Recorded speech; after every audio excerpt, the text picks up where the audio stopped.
জীবনে বড় কিছু করার স্বপ্ন তো আমরা সবাই দেখি, কিন্তু সেই স্বপ্নকে বাস্তবে রূপান্তরিত করতে পারে হাতে গোনা মাত্র কয়েকজন। তেমনই একটা সাধারণ ছেলে নিজের ইচ্ছাশক্তির সাহায্যে অসম্ভবকে সম্ভব করে রেসিংয়ের দুনিয়ায় একটা ইতিহাস রচনা করেছিল।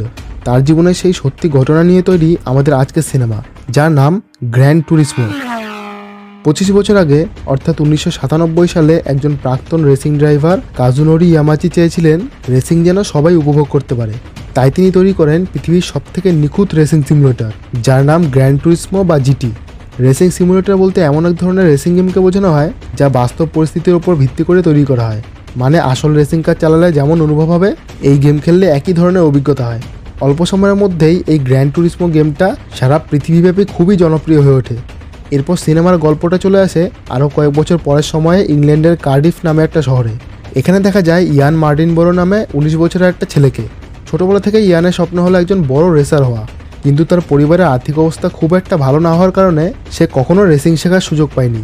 তাই সে আগে প্রতিনিয়তই একটা গেমিং ক্যাফেতে গ্র্যান টুরিসমো গেমটা খেলতে যেত, কিন্তু এখন সে নিজে সেই গেম খেলার যন্ত্রগুলো জোগাড় করে নিয়েছে যাতে সে বাড়িতে বসেই সেটা খেলতে পারে। ইয়ান মনে করে যে যেহেতু তার পরিবারে একটা দামি রেসিং কার কেনার সামর্থ্য নেই, তাই সে এই গেমটা খেলেই রেসিং শিখবে। প্রসঙ্গত বলে রাখি, ইয়ান একজন খুব ভালো গ্র্যান টুরিসমো প্লেয়ার। সে ক্যাফেতে আসা প্রায় সব গেমারদেরই হারিয়ে দিয়েছে, কিন্তু তার বাবা এই ব্যাপারে তাকে সাপোর্ট করেন না, কারণ তার মতে ছেঁড়া কাতায় শুয়ে লাখ টাকা স্বপ্ন দেখতে নেই। তিনি নিজে একসময় একজন ভালো ফুটবল প্লেয়ার ছিলেন, তাই তিনি চান যে ইয়ান যেন নিজের ভাইয়ের মতো ফুটবল একাডেমিতে যোগ দেয়। যদিও তিনি এই ব্যাপারে নিজের ছেলেদেরকে কোনো জোর জবরদস্তি করেন না। তিনি বলেন, তোমাদের যেটা করার ইচ্ছা তোমরা সেটাই করবে। তবে এই রেসিংয়ের জন্য ইয়ান নিজের পড়াশোনা পর্যন্ত ছেড়ে দিয়েছে, তাই তিনি তার ওপর রেগে থাকেন। অন্যদিকে নিসানের একজন এমপ্লয়ি ড্যানি মোরে জাপানের টোকিওতে নিজমো বা নিসান মোটরস্পোর্টের অফিসে যায়। নিসান সম্পর্কে আশা করি কিছু বলার দরকার নেই, কিন্তু এই নিজমোটা কি? সহজ কথায় বলতে গেলে নিসান যে কোম্পানি, তার একটা আলাদা ডিপার্টমেন্ট আছে যেটা নিজেদের একটা টিম নিয়ে প্রফেশনাল কার রেসিংয়ে অংশগ্রহণ করে। তো এখন ড্যানি নিজমোর প্রধান অধিকর্তাদেরকে নিজের একটা আইডিয়া সম্পর্কে জানায়। সে বলে, আমি অনেক দিন ধরে একটা কথা ভাবছি, কেমন হয় যদি আমরা একটা সিমুলেটর রেসারকে আসল গাড়িতে বসিয়ে আসল রেসে পাঠাই? গ্র্যান টুরিসমোর প্লেয়াররা এর জন্য সবথেকে বেশি উপযুক্ত। হয়তো তাদের মধ্যেই আমরা আমাদের পরের চ্যাম্পিয়নকে খুঁজে পেতে পারি। ড্যানির এই আইডিয়াটা নিজমোর অধিকর্তাদেরও পছন্দ হয়, তাই তারা তাকে এটা করার অনুমতি দিয়ে দেন। এবার ড্যানিকে সবার আগে একজন চিফ ইঞ্জিনিয়ার বা কোচ জোগাড় করতে হবে, যে ওই নতুন রেসারদেরকে ট্রেনিং দেবে। কিন্তু কোনো কোচই তার এই প্রস্তাবে রাজি হচ্ছিল না, কারণ তাদের কাছে এটা পাগলামো ছাড়া আর কিছুই না। এর ফলে ড্যানির তৈরি ট্রেনারদের লিস্টে আর মাত্র একজনের নাম বাকি ছিল, যার নাম জ্যাক সল্টার। এবার আমরা সেই জ্যাক সল্টারকেই দেখতে পাই, যে বর্তমানে রেসিং টিম কাপার একজন মেকানিক। জ্যাক আসলে আগে একজন ভালো রেসার ছিল, কিন্তু কোনো একটা কারণে সে তার রেসিং কেরিয়ার ছেড়ে দিয়েছিল। সেই কারণটা আমরা পরে জানতে পারবো। এবার ড্যানি জ্যাকের কাছে এসে তাকে নিজের প্ল্যানের সম্বন্ধে জানায় আর বলে, তুমি এতে আমার সাহায্য করো। আমি জানি কাজটা খুব কঠিন, কিন্তু তুমি আমায় বিশ্বাস করতে পারো। আমরা এমন গেমারদেরই সিলেক্ট করব যারা বেস্টের থেকেও বেস্ট। এই কথার উত্তরে জ্যাক বলে, আরে যতই হোক, তারা কোনো আসল রেসার না, সামান্য সিমুলেটর প্লেয়ার। এখানে যদি তাদের সাথে কোনো দুর্ঘটনা হয়ে যায়, তাহলে তারা গেমের মতো ম্যাচটাকে রিস্টার্ট করতে পারবে না। এই বলে অন্যান্যদের মতো জ্যাকও কাটা না করে দেয়, আর তার সাথে সাথে ড্যানির শেষ আশাটাও চলে যায়। এরপর রাতে ডিনার করার সময় জ্যাক টিম কাপার রেসারকে ভালোভাবে রেস করার জন্য একটা উপদেশ দেওয়ার চেষ্টা করে, কিন্তু ছেলেটা উল্টে রেগে গিয়ে বলে, আমি উপদেশ নিতে হলে আমার টিম লিডারের কাছ থেকে নেব, এমন কোনো মেকানিকের কাছ থেকে না, যে নিজের রেসিং কেরিয়ারটাকে ধরে রাখতে পারেনি। এতে বাজেভাবে অপমানিত হয়ে জ্যাক ঠিক করে যে সে ড্যানির সাহায্য করবে। এদিকে দেখা যায় ইয়ান একটা শপিং মলে রয়েছে। পড়াশোনা ছাড়ার পর থেকে সে এখানেই কাজ করে। তো এবার সে এখানে একটু কাজ করছিল, তখনই সে যেই গেমিং ক্যাফেতে আগে গেম খেলতে যেত, সেখান থেকে তার একটা বন্ধু তাড়াতাড়ি তাকে ক্যাফেটায় পৌঁছতে বলে। তার কথা মতো ইয়ান খুব তাড়াহুড়ো করে সেখানে চলে যায়। তখন তাকে তার বন্ধুটা বলে, ভাই তুই ইংল্যান্ডের সবথেকে ফাস্টেস্ট ল্যাপ রেকর্ড সেট করেছিস। যারা জানেন না তাদের জন্য বলে দিই, কোনো রেস যেখান থেকে শুরু হয়, গাড়িগুলো পুরো রেস ট্র্যাকটা ঘুরে আবার সেই জায়গাটায় পৌঁছয়। এরকম রেস ট্র্যাক দিয়ে এক একটা চক্করকে এক একটা ল্যাপ বলা হয়। ইয়ান এখন গ্র্যান টুরিসমো গেমে সেই ল্যাব সবথেকে কম সময়ে অতিক্রম করে একটা রেকর্ড তৈরি করেছে, আর তাই তার অ্যাকাউন্টে জিটি একাডেমি থেকে একটা মেসেজ এসেছে। এবার সেই মেসেজে একটা ভিডিওর মাধ্যমে ড্যানি তাকে বলে, আমরা পৃথিবীর বেস্ট সিমুলেটর রেসারদের আসল রেসিংয়ে সুযোগ দেওয়ার একটা অভিনব উদ্যোগ নিচ্ছি। কালকে আমরা গ্র্যান টুরিসমো গেমে আমাদের সিলেক্ট করা গেমারদের নিয়ে একটা রেসের আয়োজন করছি। তোমাকে ওই রেসে যোগ দিতে হবে।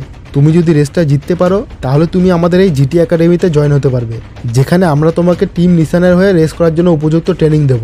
ইয়ান কিছুতেই বিশ্বাস করতে পারছিল না যে সে এত বড় একটা সুযোগ পাচ্ছে, তাই সে বাড়িতে ফিরে পরের দিনে রেসের জন্য প্র্যাকটিস করতে থাকে। তারপর রাতে তার ভাই এসে তাকে বারবার অনুরোধ করে নিজেদের বাবা মায়ের থেকে লুকিয়ে বন্ধুদের সাথে পার্টি করতে নিয়ে যায়। ইয়ান পার্টিটায় আসতে চাচ্ছিল না, কিন্তু সে যখন জানতে পারে যে অড্রি এখানে আসবে তখন সে নিজেকে আর আটকে রাখতে পারেনি। আসলে অড্রি হলো ইয়ানের একজন বান্ধবী যাকে ইয়ান খুব পছন্দ করে। এরপর পার্টি করে ইয়ান আর তার ভাই বাড়ির দিকে ফিরছিল। তখন এত রাতে কতগুলো অল্প বয়সী ছেলেমেয়েদের এভাবে বাড়ির বাইরে দেখে পুলিশ তাদের পেছনে পড়ে যায়। ইয়ান বুঝতে পারে যে এখন যদি তারা ধরা পড়ে যায় তাহলে কালকে সে আর জিটি একাডেমির রেসটায় অংশগ্রহণ করতে পারবে না। তাই সে তাদের সাধারণ গাড়িটাকেই একটা রেস কারের মতো চালিয়ে পুলিশগুলোর চোখে ধুলো দিয়ে কোনো মতে বাড়িতে ফিরে আসে। তবে তাদের বাবা সেটা দেখে ফেলে, তাই পরদিন এর শাস্তি হিসেবে তিনি ইয়ানকে নিজের সাথে কাজে নিয়ে যান। কিন্তু এদিকে ইয়ানের হাতে সময় ফুরিয়ে আসছিল, আর কিছুক্ষণের মধ্যেই জিটি একাডেমির রেসটা শুরু হয়ে যাবে। যেখানে ইয়ানকে এখন ক্যাফেতে থাকার কথা, সেখানে সে এখন নিজের বাবার সাথে কাজ করছে।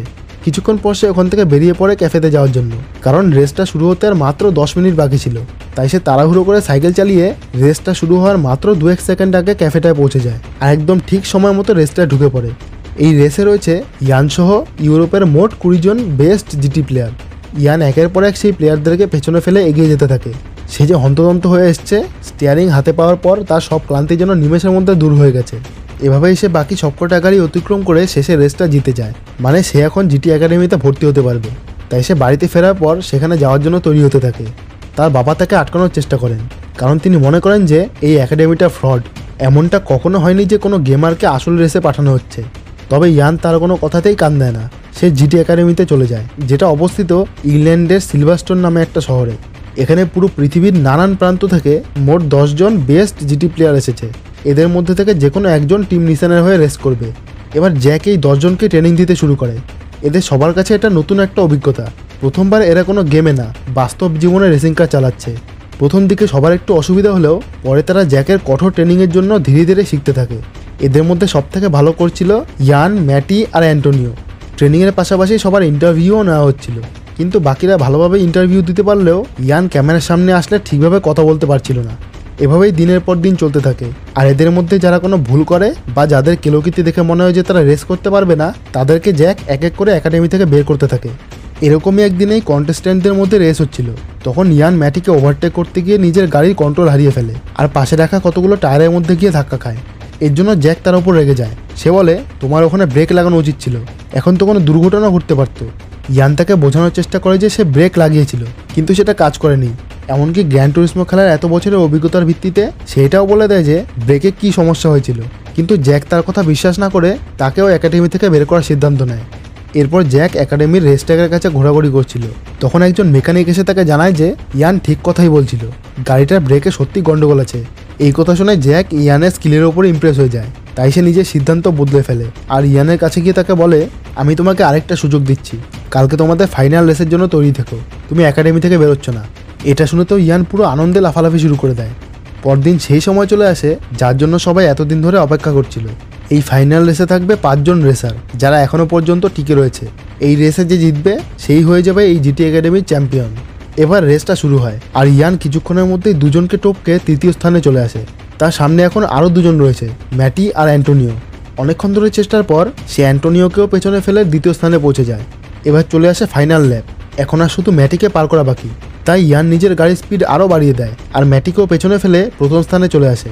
কিন্তু কিছুক্ষণ পরই ম্যাটি তাকে ওভারটেক করে আবারও প্রথম স্থান নিয়ে নেয়। তারপর এদের দুজনের মধ্যে এভাবেই হাড্ডাহাড্ডি লড়াই চলতে থাকে, আর এর মধ্যে দিয়েই রেসটা শেষ হয়ে যায়। গাড়িগুলোর স্পিড খুব বেশি থাকায় কেউই বুঝতে পারছিল না যে রেসটা কে জিতলো। তখন জ্যাক রেসের ভিডিও রিপ্লে করে দেখে যে ইয়ান আগে ফিনিশ লাইন পার করেছে, তাই সে এটা অ্যানাউন্স করতে বলে। কিন্তু ড্যানি তাকে আটকে দেয় আর বলে, আরেকবার ভেবে দেখো, ইয়ান কি আমাদের কোম্পানির মার্কেটিংয়ের জন্য ঠিক হবে? ও এখনও ক্যামেরার সামনে ঠিক করে কথা বলতে পারে না। আমার মনে হয় ম্যাটির এই সুযোগটা পাওয়া উচিত। তবে জ্যাক এভাবে ইয়ানের ওপর অবিচার করতে চায় না, তাই সে ইয়ানকেই বিজয়ী ঘোষণা করে দেয়। এরপর ড্যানি আর জ্যাক ইয়ানকে নিয়ে অস্ট্রিয়ার রাজধানী ভিয়েনাতে যাওয়ার জন্য বেরিয়ে পড়ে। তখন তারা ইয়ানকে বলে, নিসান তোমার ওপর খরচ করতে রাজি আছে, কিন্তু তার জন্য তোমার FIA লাইসেন্সের দরকার। তার জন্য আমরা ইউরোপিয়ান সিরিজে অংশগ্রহণ করব। এই সিরিজের যে কোনো একটা রেসে তোমাকে অন্তত 4র্থ র্যাঙ্ক নিয়ে জিততে হবে, তাহলেই তুমি লাইসেন্সটা পেয়ে যাবে। কিন্তু মনে রেখো, সেখানে তোমার বিরুদ্ধে কোনো গেমার না, প্রফেশনাল রেসাররা থাকবে। আর এখন থেকে তোমাকে শক্ত থাকতে হবে, কারণ ওখানে কেউ তোমাকে সম্মান করবে না। ওদের কাছে তুমি সামান্য একজন গেমার। এরপর কয়েকদিন পরে প্রথম রেসটা শুরু হয়। দেখা যায় এই সিরিজে টিম কাপাও রয়েছে। রেসের সময় জ্যাক রেডিওর সাহায্যে ইয়ানের সাথে কথা বলছিল। তার নির্দেশ অনুযায়ী ইয়ান কাপাকে পার করে 4th পজিশনে চলে আসে। এখন এই পজিশনটা ধরে রাখতে পারলেই সে লাইসেন্সটা পেয়ে যাবে। কিন্তু কিছুক্ষণ পরই কাপা এসে ইয়ানের গাড়িকে পেছন থেকে ধাক্কা দিয়ে রেসটাকে বাইরে পাঠিয়ে দেয়, যার ফলে ইয়ান শেষে নিজের পজিশন হারিয়ে 27 নম্বর পজিশনে রেসটা শেষ করে। এরপর আরও কয়েকটা রেসে ইয়ান অংশগ্রহণ করে, কিন্তু কোনোটাতেই সে চতুর্থ হতে পারছিল না। তারপর দুবাইতে এই সিরিজের শেষের রেসটা শুরু হয়। এবারও কাপা ইয়ানকে রাস্তা থেকে সরানোর চেষ্টা করছিল, কিন্তু ইয়ান এবার নিজের বুদ্ধির সাহায্যে সেটা সামলে নিয়ে 4th পজিশনে চলে আসে। কাপার রেসার এটা মেনে নিতে পারছিল না যে কোনো গেমার তাকে হারিয়ে দিচ্ছে, তাই সে স্পিড বাড়িয়ে ইয়ানের আগে যাওয়ার চেষ্টা করে, যার ফলে সে নিজের গাড়ি কন্ট্রোল হারিয়ে অন্য একটা গাড়ির সাথে অ্যাক্সিডেন্ট করে বসে, যদিও তার কোনো শারীরিক ক্ষতি হয় না। এরপর ইয়ান অনেক কষ্টে নিজের 4th পজিশন বজায় রেখেই এই রেসটা কমপ্লিট করে, তাই সে এবার FIA লাইসেন্স পেয়ে যায়। এরপর ইয়ান জাপানের টোকিওতে গিয়ে নিসানের রেসার হওয়ার জন্য কন্ট্রাক্ট সাইন করে, সেখানে সে অড্রিকেও ডেকে আনে।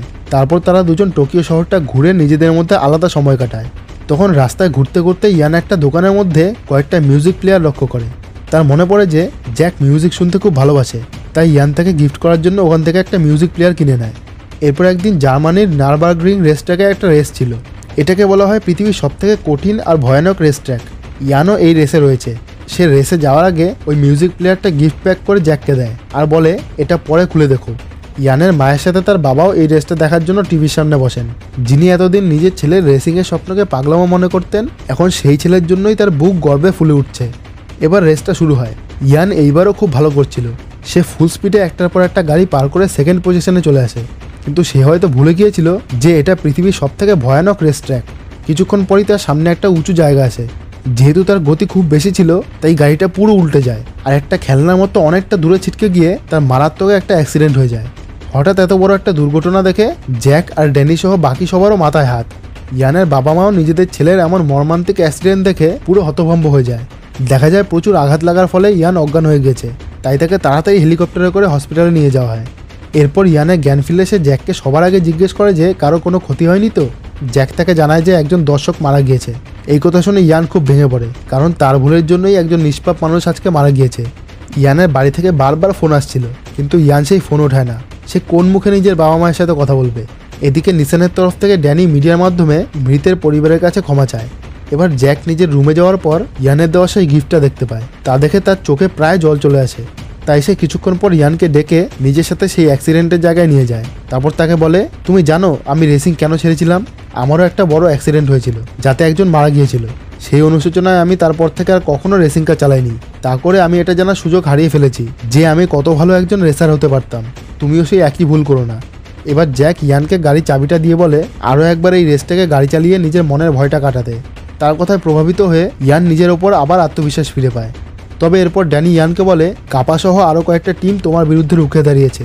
তারা চেষ্টা করছে যাতে তোমার কাছ থেকে রেসিংয়ের লাইসেন্স কেড়ে নেওয়া হয়। তাই নিসান আমাদের এই টিমটা বন্ধ করতে চাইছে। তোমাকে এখন রেসিংয়ের দুনিয়ায় টিকে থাকতে হলে বড় কিছু একটা করতে হবে।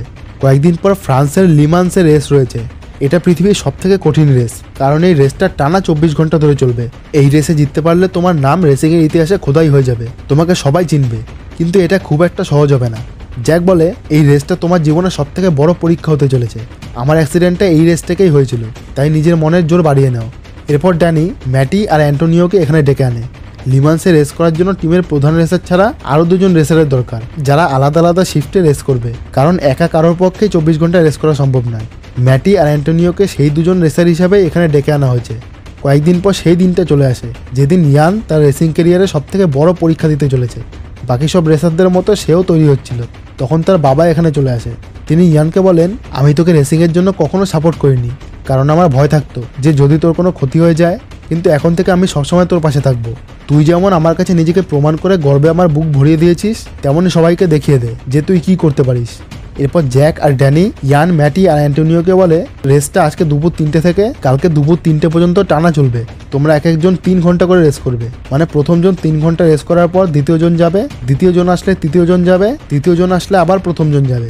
কিছুক্ষণ পর সব রেসাররা নিজেদের গাড়ি নিয়ে তৈরি হয়।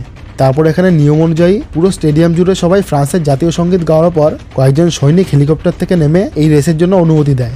তারা কিছুক্ষণ পরেই এই আইকনিক রেসটা শুরু হয়ে যায়। টিম নিসানের তরফ থেকে প্রথমে ইয়ানই রেসটা শুরু করে। সে অনেক কয়টা গাড়ি পার করে 5th পজিশনে চলে আসে। তারপর হঠাৎই একটা গাড়ি খুব ভয়ানকভাবে অ্যাক্সিডেন্ট হয়ে যায়, কিন্তু তার ড্রাইভার বেঁচে যায়। তা দেখে ইয়ানের বারবার নিজের সাথে হওয়া সেই অ্যাক্সিডেন্টের কথা মনে পড়তে শুরু করে, যার ফলে সে ভয়ে রেসের থেকে ফোকাস হারিয়ে ফেলে। জ্যাক দেখতে পায় যে পেছন দিকে থাকা গাড়িগুলো এক এক করে ইয়ানের আগে চলে যাচ্ছে, কিন্তু ইয়ান আতঙ্কে নিজের গাড়ি তাড়াতাড়ি চালাচ্ছে না, সে যেন ভুলে গিয়েছে যে সে রেসে রয়েছে। তখন জ্যাক নানান কথা বলে আর ইয়ান প্রতি রেসের আগে যে মোটিভেশনাল মিউজিক শুনতো সেটা চালিয়ে আবার তার আত্মবিশ্বাস ফিরিয়ে আনে। তাই ইয়ান আবারও নিজের মনের ভয় কাটিয়ে ওঠে আর এবার আগের থেকে আরও জোশের সাথে গাড়ি চালাতে শুরু করে। এভাবেই সে কয়েকটা গাড়ি পার করে আবার 12 নম্বর পজিশনে চলে আসে। তারপর প্রথম 3 ঘন্টা অতিক্রম হওয়ার পর প্রথম ড্রাইভার এক্সচেঞ্জ হয়। এভাবে ঘন্টার পর ঘন্টা অতিক্রম হতে থাকে আর তার সাথে সাথে টিম নিসান লিডার বোর্ডে এক ধাপ করে উপরে উঠতে থাকে। কিন্তু 19 ঘন্টা পর 4th পজিশনে থাকা অবস্থায় হঠাৎই অ্যান্টোনিও রেসের মধ্যখানে অসুস্থ হয়ে পড়ে, যার ফলে সে আবার 5th পজিশনে চলে আসে। তাই জ্যাক তাড়াতাড়ি এই খবরটা ইয়ানকে জানায় আর বলে, তুমি কি বাকিটা সামলে নিতে পারবে? ইয়ান এক কথাতেই রাজি হয়ে যায়, কিন্তু গাড়ির চাকা বদলানোর সময় একজন মেকানিকের হাত থেকে ভুল করে একটা নাট নিচে পড়ে যায়, যার ফলে সে নাটটা তুলে গাড়িতে লাগাতে আরও কয়েকটা গাড়ি তাদের আগে বেরিয়ে যায়। তারপর ইয়ান আবার রেসে ঢুকে পড়ে। এখন সে 9th পজিশনে রয়েছে। তার মনে পড়ে যে গ্র্যান্ড টুরিসমো গেমে সে এই রেসটাকে প্রায় 1000 বার রেস করেছে, তখন সে এখানে জেতার জন্য কয়েকটা ট্রিক অ্যাপ্লাই করতো। এখন ওই ট্রিক ব্যবহার না করলে সে এই রেসটা জিততে পারবে না। তাই সে জ্যাককে বলে, বাকি রেসটা আমার উপর ছেড়ে দাও। এবার ইয়ান এই রেসটাকে গেমের নজরে দেখতে শুরু করে আর সেই ট্রিক ব্যবহার করে একের পর এক গাড়িকে পেছনে ফেলে এগিয়ে যেতে থাকে। এভাবে সে একটা নতুন ল্যাপ রেকর্ড সেট করে ফেলে। এরপর চলে আসে ফাইনাল ল্যাপ। ইয়ান এখন 4th পজিশনে রয়েছে। সে আরও 2টো গাড়ি পার করে 2nd পজিশনে চলে আসে। 1st পজিশনে রয়েছে কাপা। ইয়ান অনেক চেষ্টার পর তার পাশাপাশি চলে আসে। তারা ফিনিশ লাইনে পৌঁছতে আর মাত্র কয়েক সেকেন্ড বাকি। কাপাও নিজের পুরো দম লাগিয়ে দেয় রেসটা জেতার জন্য, কিন্তু শেষে ইয়ানই ফিনিশ লাইনটা আগে পার করে এই রেসটা জিতে যায়। তার এই জয়ে পুরো স্টেডিয়াম ভর্তি মানুষেরা আনন্দে মেতে ওঠে। ইয়ান যে আজকে শুধু নিজের বাবা মার নাম উজ্জ্বল করেছে তা নয়, সে এটা প্রমাণ করে দিয়েছে যে ইচ্ছে থাকলে যে কোনো অসম্ভবকে সম্ভব করা যায়। এবার ইয়ান আর তার পরিবারের আসল কিছু ছবি দেখানো হয় আর জানানো হয় যে এখনও পর্যন্ত সে 200টা বেশি রেস করেছে। এভাবেই সিনেমাটা শেষ হয়। তো কেমন লাগলো ভিডিওটা? ভালো লাগলে একটা লাইক করে চ্যানেলটিকে সাবস্ক্রাইব করে নিন আর কোনো মতামত থাকলে কমেন্টে জানাতে পারেন। তো আজকের মতো বিদায় নিচ্ছি, ফিরে আসবো পরের ভিডিওতে।